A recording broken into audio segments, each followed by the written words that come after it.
इसके बाद हम बात करेंगे जनरल सॉल्यूशन की, general solution of A differential equation. अभी अभी हमने बात किया सॉल्यूशन का, अब बात करते हैं जनरल सॉल्यूशन का। दोनों में कोई खास फर्क नहीं है, सॉल्यूशन कहिए या जनरल सॉल्यूशन कहिए, दोनों एक ही चीज़ें हैं, बस एक छोटा सा टर्म यहाँ पर आ जाता है। होता क्या है जनरल सॉल्यूशन? जनरल सॉल्यूशन वो होता है जिसमें आपके इक्वेशन में जितने आर्बिट्री कांस्टेंट हैं, आपके इक्वेशन में जितने आर्बिट्री कांस्टेंट हैं उतने ही ऑर्डर का डिफरेंशियल इक्वेशन होना चाहिए। क्या बात हो रही है?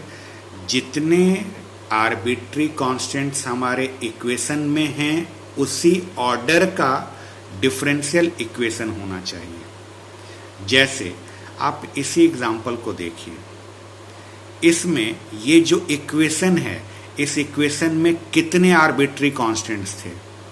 2 आर्बिट्री कांस्टेंट थे। तो इसका जब हमने डिफरेंशियल इक्वेशन बनाया तो इसका ऑर्डर 2 है। ये सेकंड ऑर्डर का डिफरेंशियल इक्वेशन है। जितने आर्बिट्री कांस्टेंट्स होंगे उसी ऑर्डर का वो डिफरेंशियल इक्वेशन होना चाहिए, तभी वो जनरल सॉल्यूशन कहलाता है। यानी हम यहाँ पर कह सकते हैं y = a cos x + b sin x जो है ये इस डिफरेंशियल इक्वेशन का जनरल सॉल्यूशन है। जनरल सॉल्यूशन क्यों? क्योंकि इस इक्वेशन में 2 आर्बिट्री कांस्टेंट्स हैं और हमारा डिफरेंशियल इक्वेशन भी सेकंड ऑर्डर का था। इसके बाद हम बात करेंगे पर्टिकुलर सॉल्यूशन की। जनरल सॉल्यूशन और पर्टिकुलर सॉल्यूशन में कोई खास फर्क नहीं होता है, बस बात इतनी सी की होती है कि पर्टिकुलर सॉल्यूशन में जो हमारे आर्बिट्री कांस्टेंट्स हैं उनकी जगह पर पर्टिकुलर कोई वैल्यूज आ जाती हैं। जैसे अगर हम बात करें y = a cos x + b sin x की, तो इसमें a और b जो हैं आर्बिट्री कांस्टेंट्स हैं।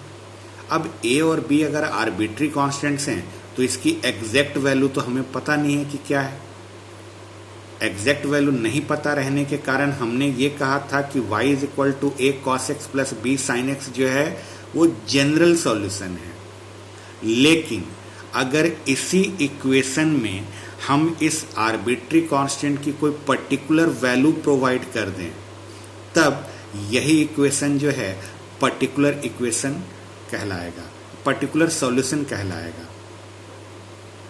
पर्टिकुलर सॉल्यूशन कब बना? जब हमने आर्बिट्री कांस्टेंट्स की वैल्यू पुट की।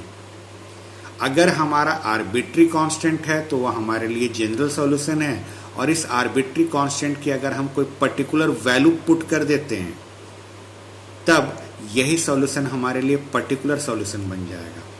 पर्टिकुलर सॉल्यूशन और कुछ नहीं है, जनरल सॉल्यूशन में जो आर्बिट्री कांस्टेंट्स होते हैं उन आर्बिट्री कांस्टेंट की पर्टिकुलर वैल्यूज होती हैं। जैसे इसी को अगर ध्यान से देखिए तो हम ये कह सकते हैं कि जैसे y = 3 cos x + 2 sin x, ये जो है पर्टिकुलर सॉल्यूशन कहलाएगा d2y/dx² + y = 0 का। ये जो हमारा इक्वेशन था y = a cos x + b sin x, इसमें a और b आर्बिट्री कांस्टेंट्स हैं। इन आर्बिट्री कांस्टेंट की जब हमने कोई पर्टिकुलर वैल्यू प्रोवाइड कर दी, a की जगह पर हमने 3 पुट किया, b की जगह पर हमने 2 पुट कर दिया। ये 3 और 2 जो है वो a और b की पर्टिकुलर वैल्यूज हैं, तब ये जो है सॉल्यूशन पर्टिकुलर सॉल्यूशन कहलाएगा। पर्टिकुलर सॉल्यूशन कब होता है? जब आप अपने इक्वेशन के आर्बिट्री कांस्टेंट की कोई पर्टिकुलर वैल्यू पुट कर दें, और अगर आपका सॉल्यूशन में आर्बिट्री कांस्टेंट्स हैं तब वो आपके लिए जनरल सॉल्यूशन है। 3 चीज़ों को आपको समझना है। पहला चीज़ सॉल्यूशन। सॉल्यूशन क्या होता है? सॉल्यूशन और कुछ नहीं होता, इस तरह के वेरिएबल्स का आपस में एक रिलेशन होता है जो किसी डिफरेंशियल इक्वेशन को सेटिस्फाई करे। यहाँ पर फिर से ध्यान से देखिए, ये अपने आप में एक सॉल्यूशन है। क्यों सॉल्यूशन है? क्योंकि ये इस डिफरेंशियल इक्वेशन को सेटिस्फाई कर रहा है। सेटिस्फाई करने का मतलब ये होता है कि इसी इक्वेशन से हमने ये डिफरेंशियल इक्वेशन फॉर्म किया है। इसके बाद बात हमने जनरल सॉल्यूशन की। जनरल सॉल्यूशन क्या होता है? जब आपके इक्वेशन में, यानी जो आपका सॉल्यूशन वाला इक्वेशन है उसमें अगर आर्बिट्री कांस्टेंट हैं तो वो आपके लिए जनरल सॉल्यूशन, और उसी आर्बिट्री कांस्टेंट की जब आप कोई पर्टिकुलर वैल्यू प्लेस कर दें तो आपके लिए पर्टिकुलर सॉल्यूशन बनता है।